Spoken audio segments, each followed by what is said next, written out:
I'm going to share with you these must-know secret tricks that only pro Astroneer players know, and I wish I knew when I started. These tricks are going to make your life much easier, so make sure to watch the video to the end. I have not listed them in a specific order, but the last ones are generally less known and more useful. Consider subscribing for weekly Astroneer content, and let's start with a simple one that not everybody knows. Number 10. If you can't reach an item far away, no worries. Extract the terrain tool to reach for objects in the distance. This works even with rover seats and shuttles, and it's useful to go back quickly to your vehicle or just save the game. It's also a very handy feature when you drop something and want to get it back. Just extract your terrain tool quickly and get your item. Number 9. We all need to dig in order to get resources from the caves and look for the core, right? Well, there's a way to do it very quickly. Start by digging a hole, then find a slope that is slanted enough to start the sliding animation when you press the key to sprint, then use the terrain tool with the flattening mode, and there you are, a highway to the core. Of course, make sure you have a soil canister and enough oxygen. This used to work better, but now from time to time you may get stuck. When that happens, just repeat the procedure. Number 8. I don't think this is widely known, but before you finish the game, I recommend that you make a restarting point at your starting base. What do I mean? Well, when I ended the game for the first time, I spawned at my original base, the very first base you spawn at when you start a new world. But the problem was that I had moved my base and I had nothing there other than the original shelter. So I spawned there and I had no idea where I was or how to get back to my new base, and I had no oxygen. So I recommend that you leave a buggy with a wind turbine. This will help you to go back quickly to your main base once you finish the game. Number 7.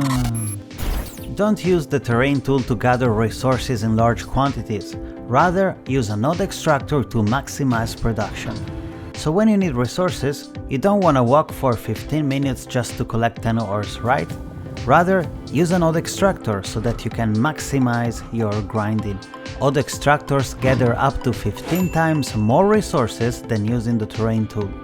Also, once a resource deposit is gone forever. No resource is going to spawn again in that area, forcing you to look for resources further and further away. So make the best use of that deposit with a creepy auto extractor. Number 6.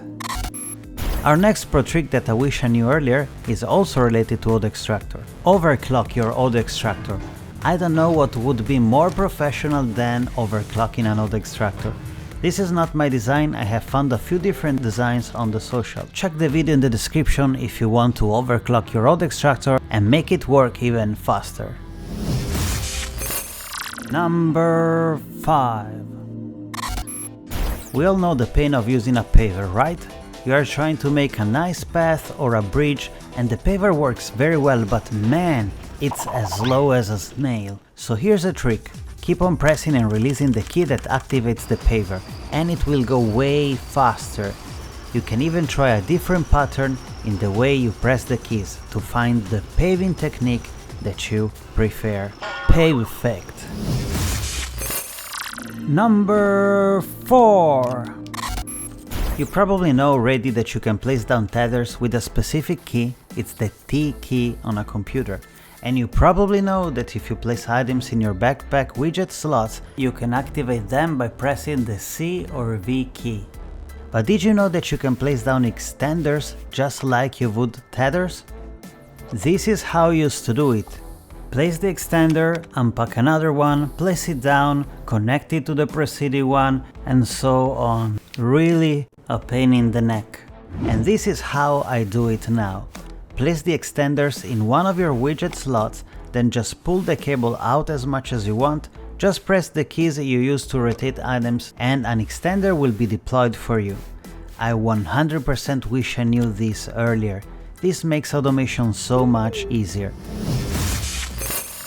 Number 3. Also, contrary to popular belief, Did you know that you can put deployed tethers and extenders back into their packages? If you want to add them in a stack into your backpack, just press the sprint key and click on them. Or, if you want to place them on a storage, just grab them and add them to the same slot. This is a huge tip. Literally, that's huge. Number 2. When using your terrain tool, you certainly know that you can switch between modes, the dig mode, the add mode and the flat mode. But most people, including me, keep a button pressed to do so. I'm still doing this because I always forget that I could use the keys to rotate items, CNV on a computer, to scroll between modes. And once I have selected the one I want to use, I don't need to hold any other button. And in creative mode you're also gonna get the color picker mode and the painter mode. These modes can help you to pick a color and paint the soil with it. This is gonna save your pinky finger, granted. Before demonstrating tip number 10, I should tell you that there's actually gonna be one more extra tip that I'm gonna show you right after this one. But our last and most important tip is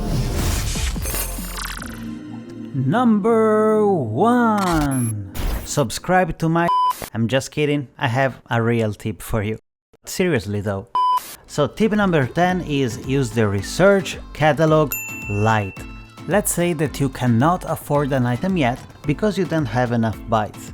Well, just leave your catalog at that item, collect more bytes, and once the green light turns on, well, you'll got yourself enough bytes to unlock that item. That's pretty neat. Since you're still sticking around and watching my video, let me show you one more useful trick that I wish I knew earlier. Maybe it's not gonna change your life, but it's definitely going to make it much better. Well, there's no number, it's just an extra trick, you know? So we certainly all know that we can navigate the catalog by using the keys to move our character. And that's something we do constantly in Astronir to look for the items we wanna print, but when you need to turn page and go to the next tire, what do? Don't you use your mouse and hover to the next tire and click that page? Well, that's what I used to do too. Since I have found out the trick of the tricks, you can use the keys to rotate objects to move to the next page of the catalog. This is so useful. Watch one of these videos next to learn more Astroneer tricks and let me know in the comments which pro tips and tricks you wish you knew sooner. Did you notice that one of my thrusters is upside down? What's going on? A huge thanks to all for your support, especially the subscribers and members of the channel. Feel free to check my merch store. Stay safe.